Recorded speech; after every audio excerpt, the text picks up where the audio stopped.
नमस्कार दोस्तों, स्वागत है आप सभी का मेरे YouTube चैनल सुरेश जी के ट्रिक पर। तो हम राजस्थान की कला और संस्कृति के बारे में अध्ययन कर रहे हैं। पिछले वीडियो में हमने राजस्थान की कला और संस्कृति में जो हमारे मेले और त्यौहार थे उन सभी पर चर्चा करके उस टॉपिक को खत्म किया था। तो आज हम एक नया टॉपिक स्टार्ट करेंगे राजस्थान कला और संस्कृति का। वो हमारा आज का टॉपिक है राजस्थान की कलाएं या हस्तकलाएं या लोक कलाएं। तो हमारा आज का नया टॉपिक होगा राजस्थान की लोक कलाएं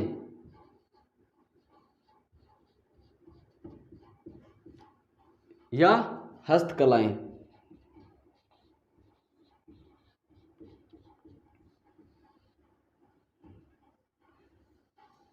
ये रहेगा आज का हमारा टॉपिक। हम इसे प्रारंभ करेंगे, इस टॉपिक को हम पूरा विस्तार से देखेंगे। तो सबसे पहले बात करते हैं कि ये हस्तकलाएं क्या होती है। तो हमें ध्यान में होना चाहिए कि ऐसी वस्तुएं या हम कह सकते हैं हाथों से बनी हुई छोटी से लेकर बड़ी से बड़ी वस्तुएं जो हाथों से बनती है उसे हम हस्तकला कहेंगे। सिंपल भाषा में कह सकते हैं कि हाथ से बनी हुई छोटी से या छोटी हो या बड़ी हो उसे हम हस्तकला के रूप में देखेंगे। तो यह तो हो गई हमारी हस्तकला। और अब इन हस्तकलाओं को क्या कहते हैं, ये जो हस्तकला हैं उनको उद्योगों में रखते हैं। अब बात करते हैं कि इन हस्तकलाओं को उद्योग में कैसे रखते हैं। तो उद्योग में इसलिए रखते हैं, कोई भी कार्य जो हम करते हैं उससे हमें आय की प्राप्ति होती है तो उसे उद्योग में रखते हैं। जैसे कोई चाय बनाता है तो वो उसका एक उद्योग है, कोई सब्जी बेचता है वो भी एक उसका उद्योग है। तो जो ये हस्तकला है इसको हम एक लघु उद्योग के रूप में देखेंगे। किसके रूप में? लघु उद्योग के रूप में। तो देखते हैं हस्तकला किसे कहते हैं। सबसे पहले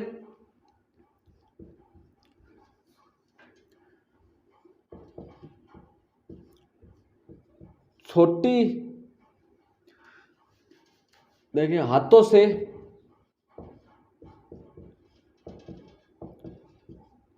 हाथों से बनी कोई भी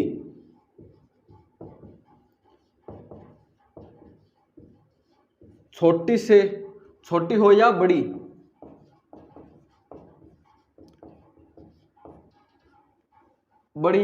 कोई भी वस्तु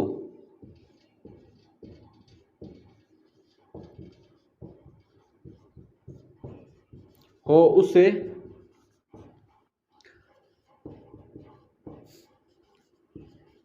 हस्तकला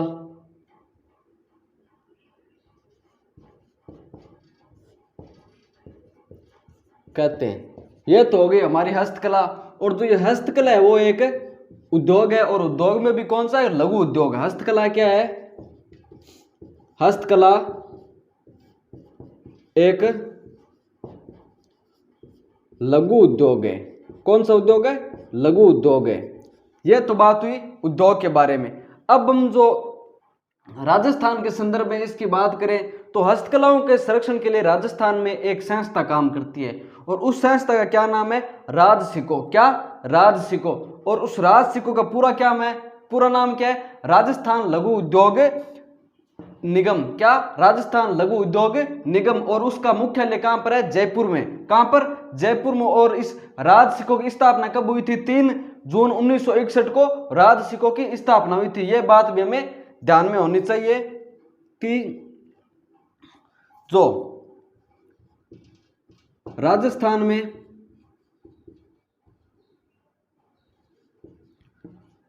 हस्तकला का संरक्षण राजसिको, इस राजसिको का पूरा नाम है राजस्थान लघु उद्योग निगम। राजस्थान लघु उद्योग निगम। तो राजस्थान में हस्तकला का संरक्षण राजसिको के द्वारा किया जाता है। इस राजसिको की स्थापना कब हुई थी? तो हमें ध्यान में रखना है इस राज सिक्कों की स्थापना कब हुई थी? 3 जून 1961 को। कब? 3 जून 1961 को। और इस राज सिक्कों का मुख्यालय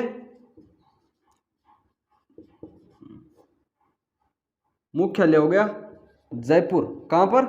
जयपुर। तो यह बात हमें राज सिक्कों के बारे में ध्यान में होनी चाहिए। ठीक है, यहां तक अच्छे से समझ में आ गया। तो अब आगे बात करते हैं हम जो हमारी हस्तकला है उसके बारे में, कि जो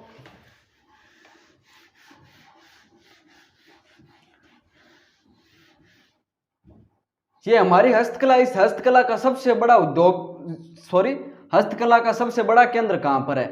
तो जो हमारी राजस्थान की हस्तकला है इसका सबसे बड़ा केंद्र है वो कहां पर है? बोरानाडा गांव में हो। बोरानाडा कहां पर है? बोरानाडा है जोधपुर में। यह बात हमें ध्यान में होनी है कि राजस्थान में जो ये हस्तकला है इसका सबसे बड़ा केंद्र है वो बोरानाडा गांव जोधपुर में है। तो ये भी हम नोट कर लेते हैं। हस्तकला का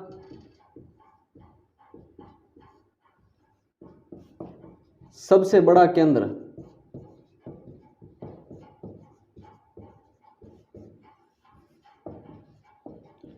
बोरानाडा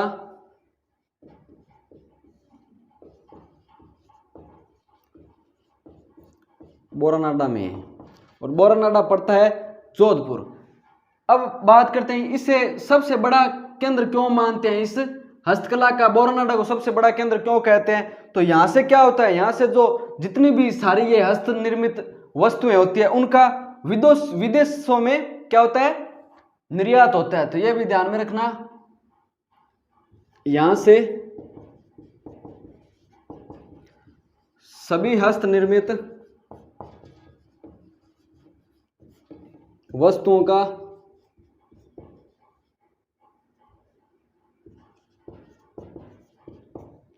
विदेशों में निर्यात होता है। कहां पर होता है निर्यात? विदेशों में।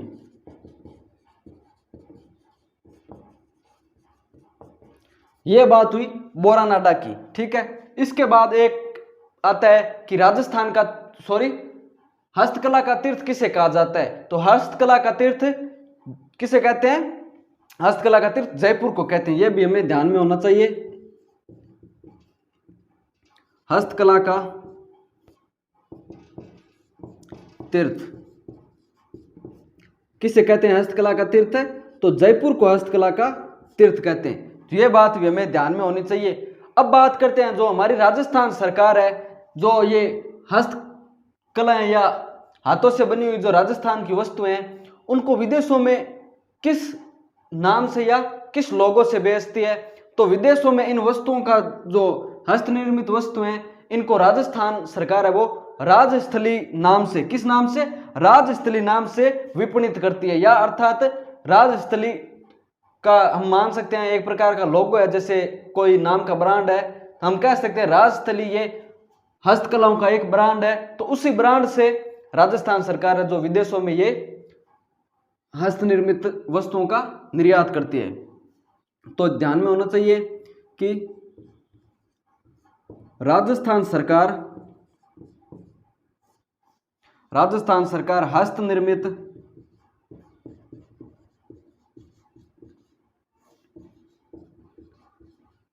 वस्तुओं को राजस्थली, किस नाम से? राजस्थली नाम से विपणित करती है, विपणित या बेचती है। ये हमें ध्यान में होना चाहिए कि ये हस्त निर्मित वस्तुओं का लोगो क्या है? तो वो है राजस्थली नाम से इसे बेचा जाता है। तो ये तो बात हुई हस्तकला के बारे में। हमने एक देखा कि हस्तकलाएं क्या होती है, इसका सबसे बड़ा जो प्रमुख केंद्र है वो बोरानाडा जोधपुर में है और हस्तकला का तीर्थ जयपुर को कहते हैं। अब इसके बात करते हैं, हमें एक हस्तकलाओं में एक नाम मिलता है शिल्पग्राम। कि शिल्पग्राम क्या होता है? तो हम समझ सकते हैं कि शिल्पग्राम ऐसा स्थान है जहां पर हस्तकलाओं के कारीगरों को प्रशिक्षण दिया जाता है, या हस्तकला जो सीखने आता है उसको प्रशिक्षण दिया जाता है। उसे हम शिल्प ग्राम कहेंगे। ठीक है, और राजस्थान में कई प्रमुख शिल्प ग्राम स्थापित किए गए हैं, उनके बारे में हम एक एक करके देखेंगे। सबसे पहले तो देखते हैं कि शिल्प ग्राम क्या होता है। शिल्प ग्राम, ठीक है, तो शिल्प ग्राम ऐसा स्थान जहां पर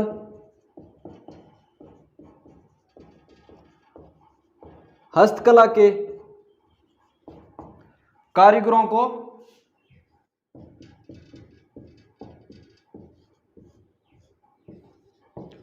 हस्तकला के कारीगरों के द्वारा प्रशिक्षण दिया जाता है। हस्तकला के कारीगरों के द्वारा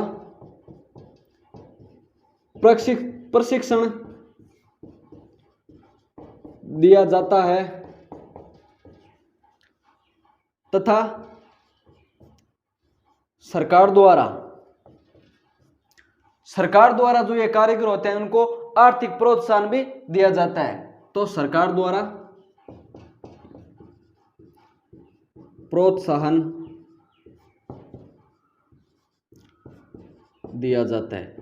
तो ये बात हमें शिल्प ग्राम के बारे में ध्यान में होनी चाहिए कि शिल्प ग्राम क्या होते हैं। शिल्प ग्राम का अर्थ समझ सकते हैं कि एक ऐसा स्थान जहां पर जो ये हस्तकलाओं के कारीगर होते हैं उनके द्वारा दूसरों को प्रशिक्षण दिया जाता है और उनको ये हस्तकलाओं को बढ़ावा देने के लिए इनके शिल्प ग्राम की स्थापना की गई है। अब राजस्थान में कई मुख्य हस्तकलाओं के शिल्प ग्राम है, उनके बारे में देखते हैं। तो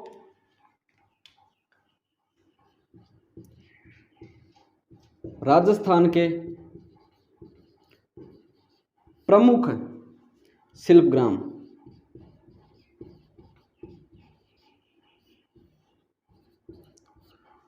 तो राजस्थान में प्रमुख शिल्प ग्राम की बात करें तो हमें मुख्य रूप से 3 नाम इसमें मिलते हैं। तो देखते हैं वो 3 नाम कौन कौन से।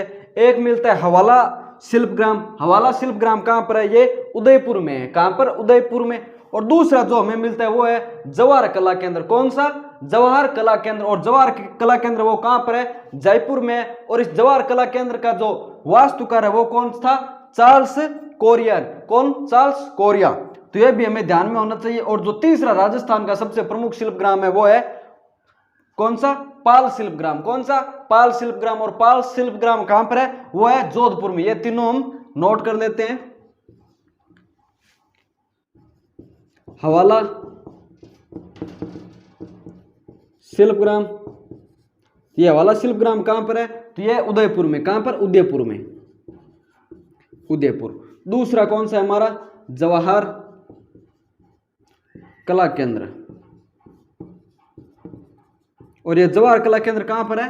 ये जयपुर में। कहां पर? जयपुर में।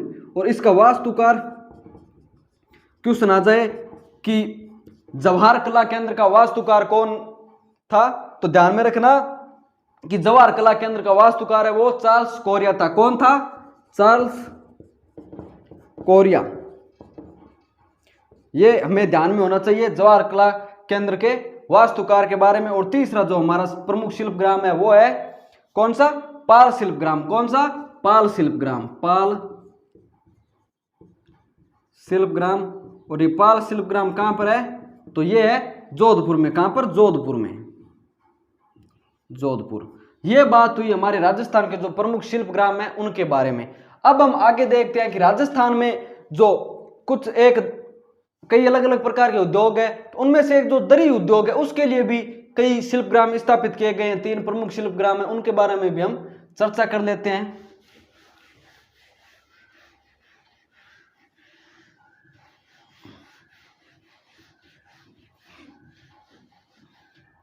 ठीक है, अब देखते हैं जो दरी उद्योग है उसके जो प्रमुख शिल्प ग्राम है उनके बारे में। दरी उद्योग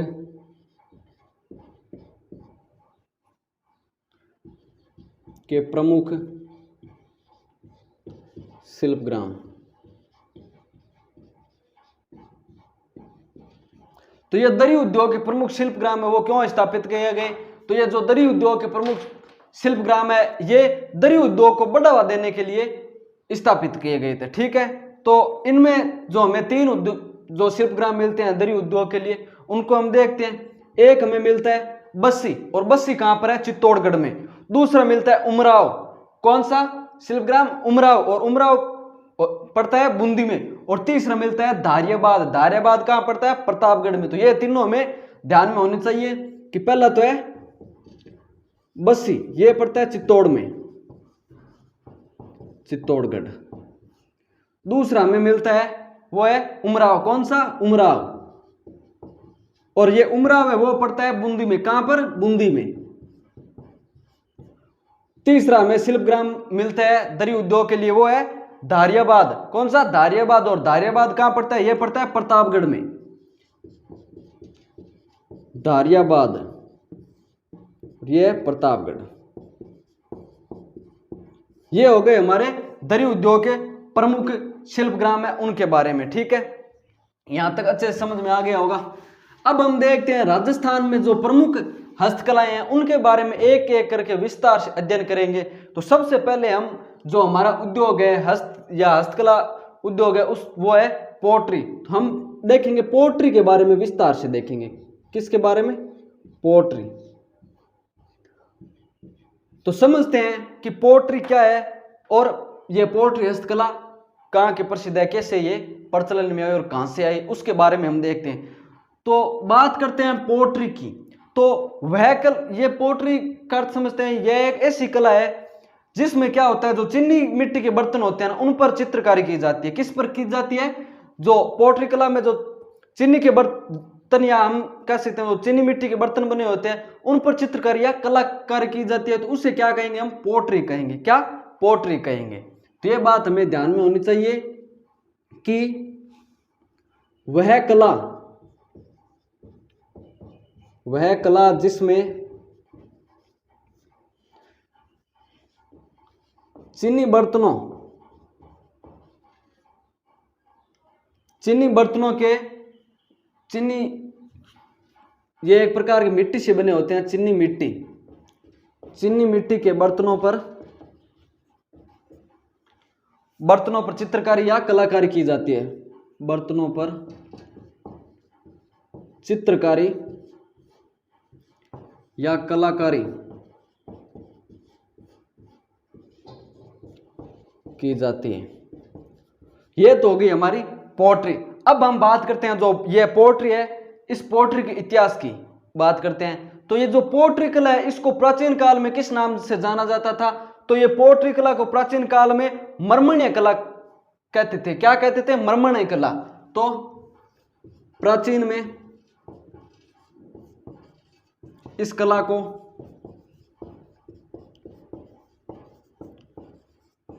मर्मण्य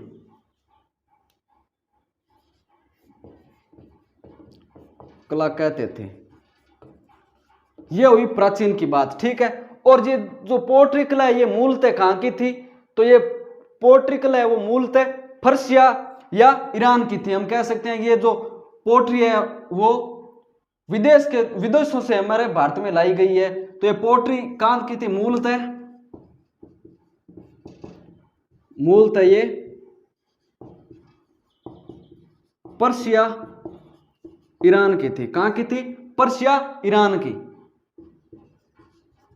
ये बात हमें इस पोट्री के बारे में ध्यान में होनी चाहिए। अब बात करते हैं ये जो पोट्री है इसको भारत कौन लेकर आया था?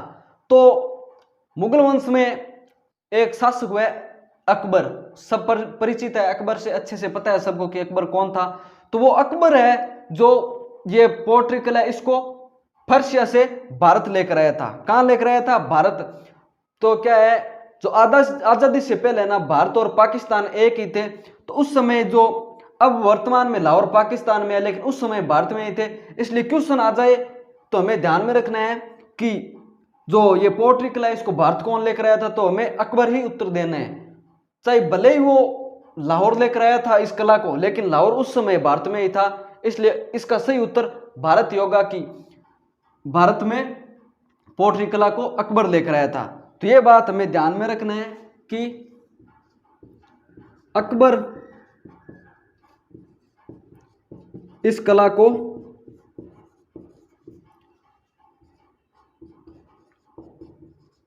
पर्शिया ईरान से लाहौर लाया। यह बात हो गई भारत के संदर्भ में। अब हम बात करते हैं कि राजस्थान के संदर्भ में, कि राजस्थान में इस पोट्री कला को कौन लेकर आया था। तो अकबर के दरबार में हमारे एक जयपुर के राजा थे, क्या नाम था उनका, मानसिंह फर्स्ट। क्या नाम था, मानसिंह फर्स्ट है, जो आमेर के शासक थे। तो वो इस कला को आमेर लेकर आए थे। तो ये बात ध्यान में रखना कि लाहौर से, और कहां से लेकर आए थे, लाहौर से लेकर आए थे। लाहौर से इस कला को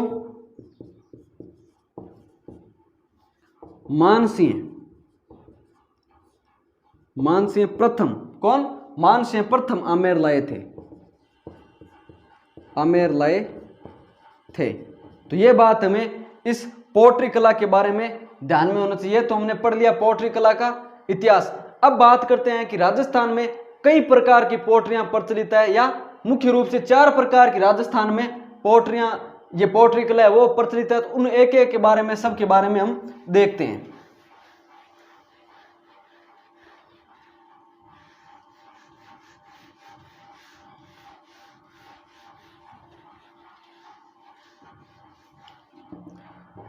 तो राजस्थान में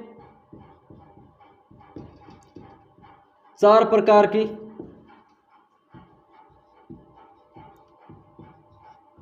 पोट्री कला है।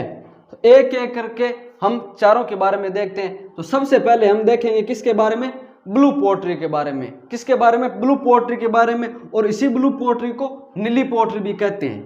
तो ब्लू पोट्री या नीली पोट्री,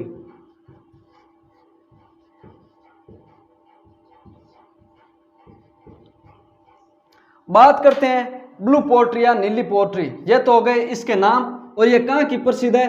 तो ब्लू पोट्री या जो ये नीली पोट्री है, ये जयपुर की प्रसिद्ध है। कहां की प्रसिद्ध है, जयपुर की प्रसिद्ध,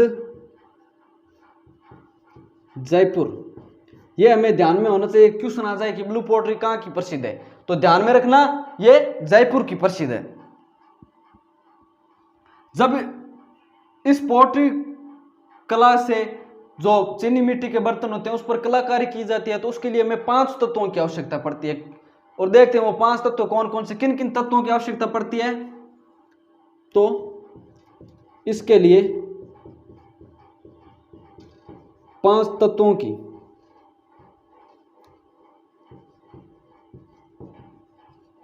आवश्यकता है। वो 5 तत्व कौन कौन से हैं। 1 नंबर, हरे रंग का कांच। किस रंग का, हरे रंग का कांच। और इस हरे रंग के कांच को इस ब्लू पोट्री में किस नाम से जाना जाता है, तो इसे इसमें काहिरा कहते हैं। क्या कहते हैं, काहिरा। यह बात भी हमें ध्यान में रखनी, क्यों सुना जाए कि काहिरा क्या है। तो ये एक हरे रंग का कांच है, जिसे ब्लू पोट्री में हरे रंग के कांच को काहिरा कहते हैं। दूसरा हमारा तत्व है गोंद। कौन सा, गोंद। गोंद के बारे में सभी परिचित है, बचपन में बहुत गोंद खाए हैं। तो इस गोंद को ब्लू पोट्री या नीली पोट्री में किस नाम से जाना जाता है, तो इसे साजी कहते हैं। क्या कहते हैं, साजी। यह भी हमें ध्यान में होना चाहिए।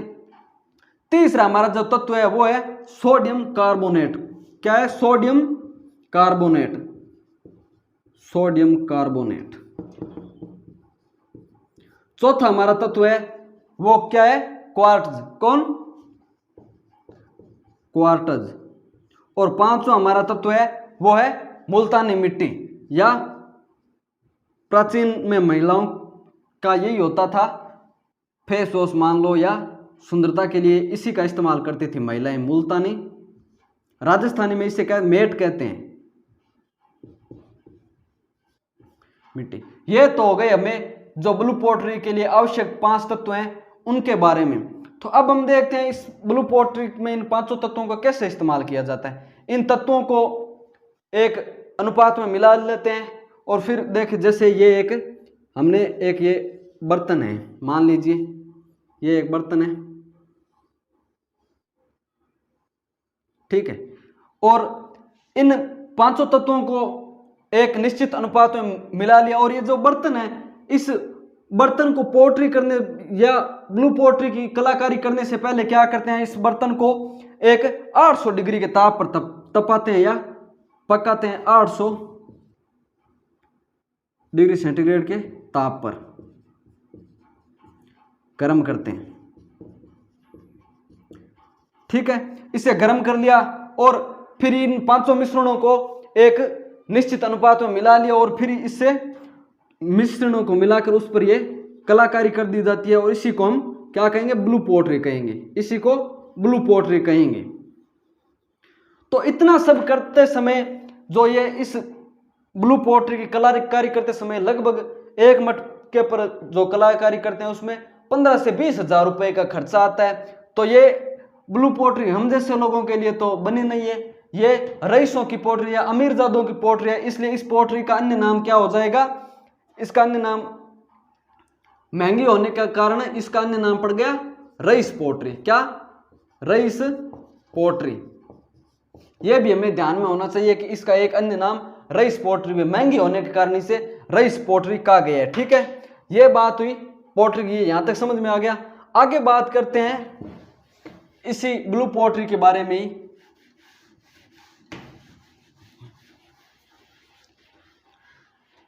अब ब्लू पोट्री देखेंगे तो हमें एक नाम मिलता है, क्या नाम मिलता है, ब्लू पोट्री का जादूगर।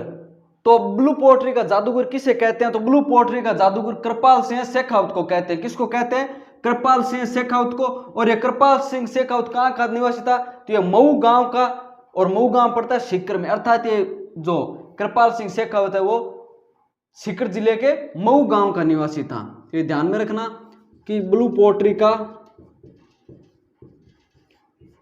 का जादूगर किसे कहते हैं, कृपाल सिंह शेखावत। किसे, कृपाल सिंह शेखावत कहाँ का निवासी था, तो ये मऊ गांव सीकर का निवासी था। ठीक है, तो ये तो अब देखते हैं जो ये कृपाल सिंह शेखावत है, इसको 1974 में क्या है, ब्लू पोट्री के लिए पद्मश्री जो पुरस्कार है उससे सम्मानित किया गया था। किस पुरस्कार से, पद्मश्री पुरस्कार। और किस क्षेत्र में मिला था कृपाल सिंह शेखावत को, ब्लू पोट्री की अच्छी चित्रकारी के लिए कृपाल सिंह शेखावत को पद्मश्री पुरस्कार मिला था। कब मिला था, 1974 को। और इसी ब्लू पोट्री कलाकारी के लिए इस कृपाल सिंह शेखावत को शिल्प गुरु अवार्ड है वो भी मिला। तो ये बात में ध्यान में रखनी है कि ब्लू पोट्री के लिए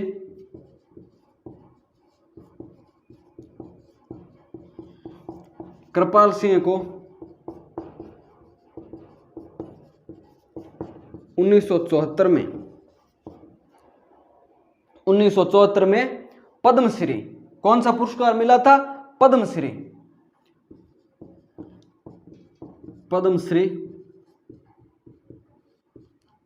पुरस्कार मिला था। इसी के लिए, इसी कला के लिए शिल्प गुरु का अवार्ड भी मिला था। कौन सा अवार्ड मिला था, शिल्प गुरु का, शिल्प गुरु अवार्ड मिला था। ठीक है, अब जो ये कृपाल सिंह है, बात करते हैं इनके गुरु की। तो कृपाल सिंह के गुरु कौन थे, तो इनके गुरु थे बीकानेर निवासी भूर सिंह शेखावत। कौन थे, भूर सिंह शेखावत, भूर सिंह शेखावत। और ये भूर सिंह शेखावत कहाँ के निवासी थे, तो ये बीकानेर निवासी थे। कहाँ के, बीकानेर के निवासी थे। और इन भूर सिंह शेखावत को क्या कहते थे, इन भूर सिंह शेखावत को गांव का चितेरा कहते थे। क्या कहते थे, गांव का चितेरा। तो ये भी ध्यान में रखना, इन्हें गांव का चितेरा कहते हैं। अब देखते हैं भूर सिंह शेखावत को गांव का चितेरा क्यों कहते हैं, तो क्योंकि इन्होंने अपने जीवन में जो जितनी भी कलाकारी की वो गांव के दृश्य दिखाए हैं उनमें, तो इसीलिए इन्हें गांव का चितेरा कहते हैं। तो ये बात हमें ध्यान में होनी चाहिए। और जो ये कृपाल सिंह, सॉरी ये भूर सिंह ने,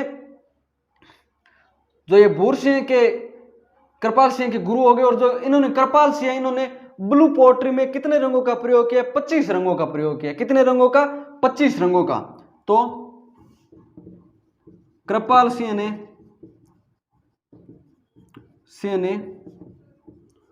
ब्लू पोएट्री में 25 रंगों का प्रयोग किया। कितने रंगों का? 25 रंगों का प्रयोग किया। ठीक है, तो यह तो बात हुई ब्लू पोएट्री के जादूगर की। अब हम बात करते हैं जो ब्लू पोएट्री के वर्तमान जो कलाकार हैं उनकी बात करते हैं।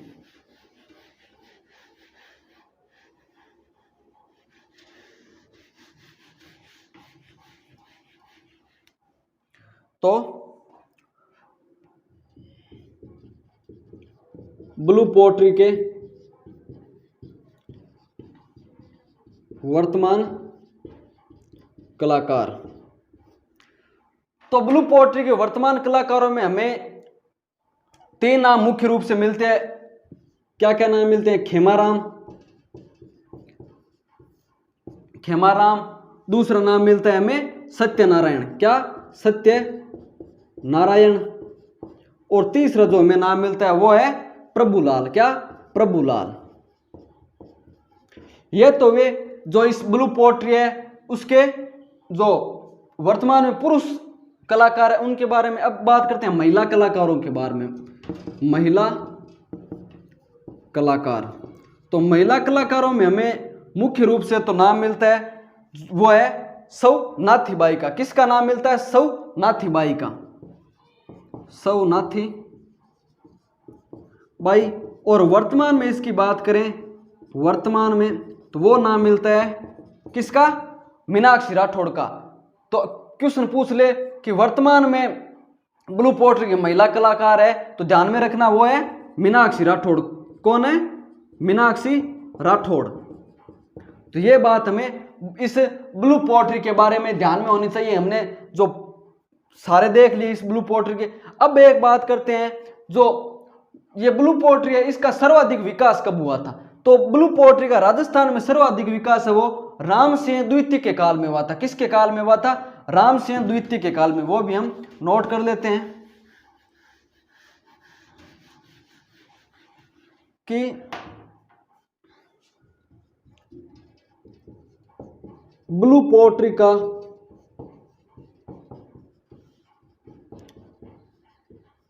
सर्वाधिक विकास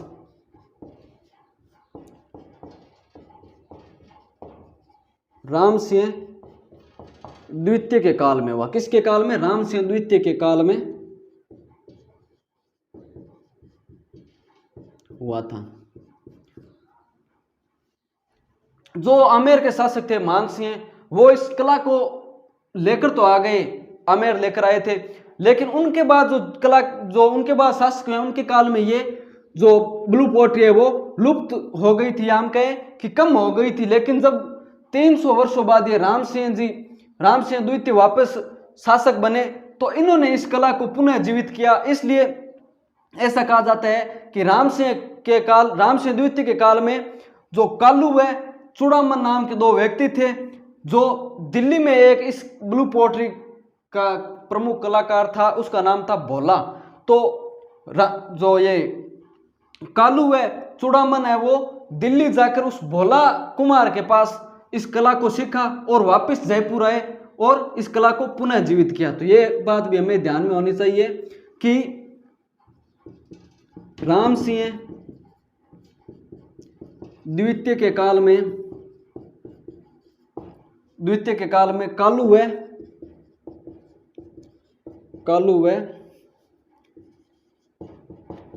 चूड़ामन नाम के कालू व चूड़ामन ने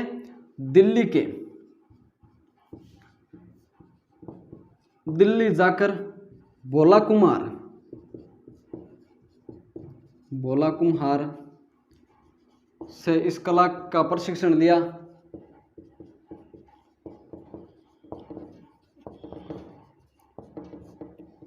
प्रशिक्षण लिया और आमेर आकर इस कला को पुनः जीवित किया। आमेर में इस कला को पुनः जीवित किया। ठीक है, यह बात हुई हमारी जो ब्लू पोट्री है उसके बारे में। ठीक है, यहां तक पूरी ब्लू पोट्री कंप्लीट हो गई, अच्छे से समझ में आ गया होगा आप लोगों को ब्लू पोट्री के बारे में। अगली जो हमारी पोट्री कला है वो कौन सी है उसके बारे में देखते हैं। तो दूसरी हमारी जो ये है ब्लू पोट्री वो है ब्लैक पोट्री। कौन सी? Black pottery. तो आइए देखते हैं इस ब्लैक पोट्री के बारे में। तो ये ब्लैक पोट्री कहां की प्रसिद्ध है? तो ये ब्लैक पोट्री कोटा की प्रसिद्ध है। कहां की प्रसिद्ध है? कोटा की। तो ये भी हमें ध्यान में रखना है, प्रसिद्ध कहां की है? ये प्रसिद्ध है कोटा की। और इस ब्लैक पोट्री में क्या होता है, जो चीनी मिट्टी के बर्तन होते हैं उन पर काले रंग की प्रधानता में या काले रंगों से जो ये कलाकारी की जाती है उसे ही ब्लैक पोट्री कहते हैं। ठीक है, और इस ब्लैक पोट्री में क्या खर्चा भी कम आता है, तो इसलिए ये एक सस्ती पोट्री है। और खर्चा कम आने के कारण इस पोट्री से क्या होता है, जो घरेलू सामान के काम में लिए जाने वाले बर्तन होते हैं उन पर भी इस ब्लैक पोट्री से कलाकारी की जाती है। तो ये बात हमें ध्यान में होनी चाहिए कि चीनी मिट्टी के बर्तनों पर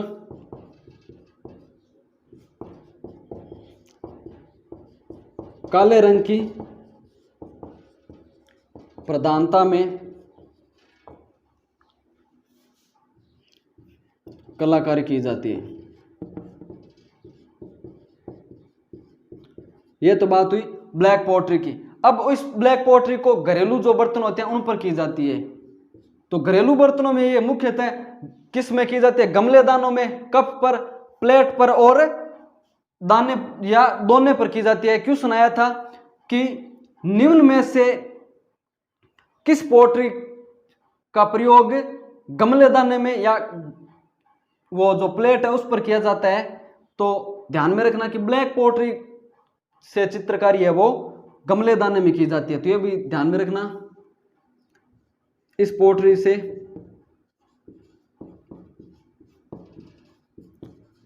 घर में काम आने वाले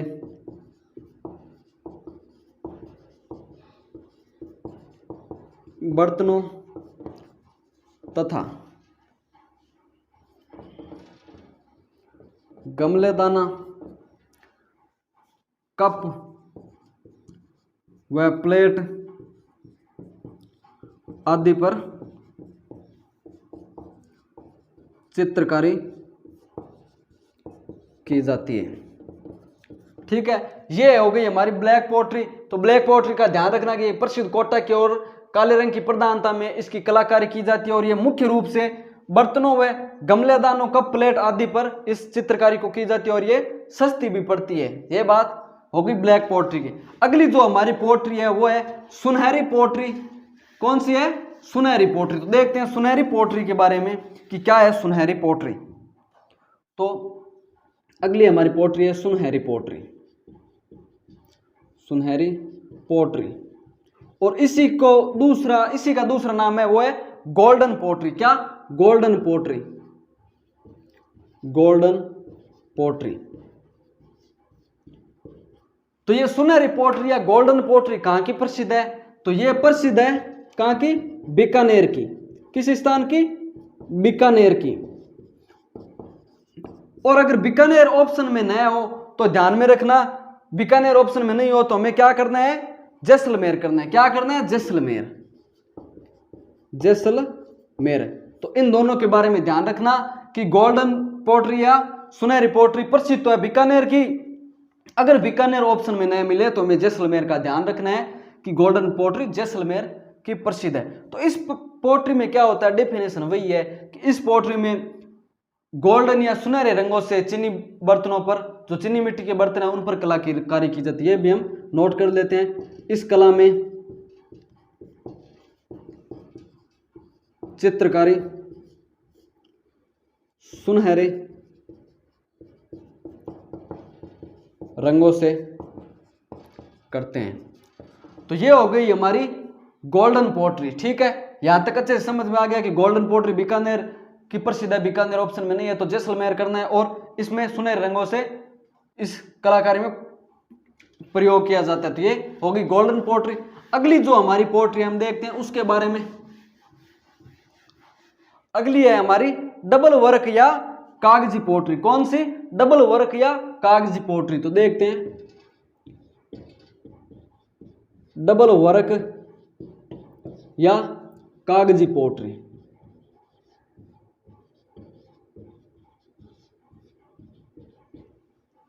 तो बात करें हम डबल वर्क या कागजी पोट्री, ये कहां की प्रसिद्ध है? तो ये अलवर की प्रसिद्ध है। कहां की प्रसिद्ध है? अलवर की। अगर अलवर ऑप्शन में न मिले तो ये सांगानेर की प्रसिद्ध है, और आपको पता है सांगानेर तो जयपुर में पड़ता है, तो ध्यान में रखना प्रसिद्ध कहां की है? अलवर की। और ये ऑप्शन में न मिले तो ये हो जाएगा सांगानेर, और सांगानेर पड़ता है जयपुर में। ये हमें डबल वर्क पोट्री के बारे में या कागजी पोट्री के बारे में ध्यान में होना चाहिए। अब आप एक नोट लगाकर एक बात लिख लीजिए कि जो कागजों को गलाकर, इस पोट्री में क्या होता है कि पहले कागजों को गलाया जाता है और उस कागजों को या रद्दी कागजों को गलाकर उनसे बर्तन बनाए जाते हैं, फिर उन कागजों बर्तनों पर कलाकारी की जाती है। तो यहां पर एक नोट लगाकर बात ध्यान में रखना कि कागजों को जो गलाकर बनाने, बर्तन बनाने की विधि है उसे क्या कहते हैं? तो उसे पेपर मेसी कहते हैं। क्या कहते हैं? Papier mache. तो यह बात हमें ध्यान में रखना कि कागजों को गलाकर बर्तन बनाना पेपर मेसी, क्या? पेपर मेसी कहलाती है। ठीक है, तो ये तो बात हुई हमें हमारी कि कागजों को गलाकर जो बर्तन बनाए जाते हैं उस विधि को पेपर मेसी कहते हैं। और इस पोट्री में क्या होता है? जो ये पोट्री है, इस पोट्री में छिद्रयुक्त कागज जो होते हैं, छिद्रयुक्त कागज के बर्तन होते हैं, उन छिद्रयुक्त कागज के बर्तनों पर चित्रकारी की जाती है। ठीक है, कि इस पोट्री में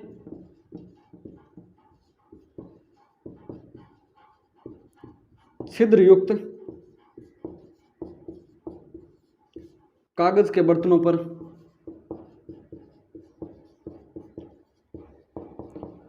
कलाकारी की जाती है।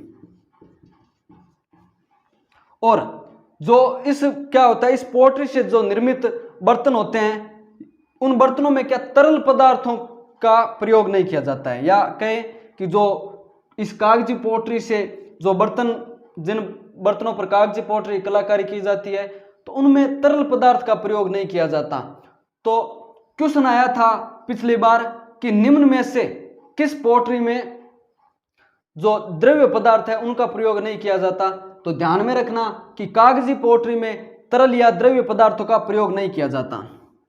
तो इस पोट्री से निर्मित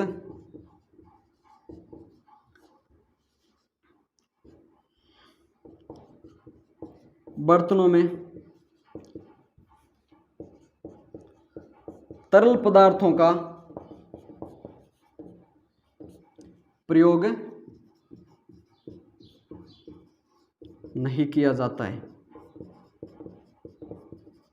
तो यह तो हो गई हमारे जो राजस्थान में प्रचलित है 4 प्रकार की पोट्रियां। आज के लिए यही, अगला जो हमारा हस्तकला है उसके बारे में हम अगले वीडियो में देखेंगे। तब तक के लिए धन्यवाद।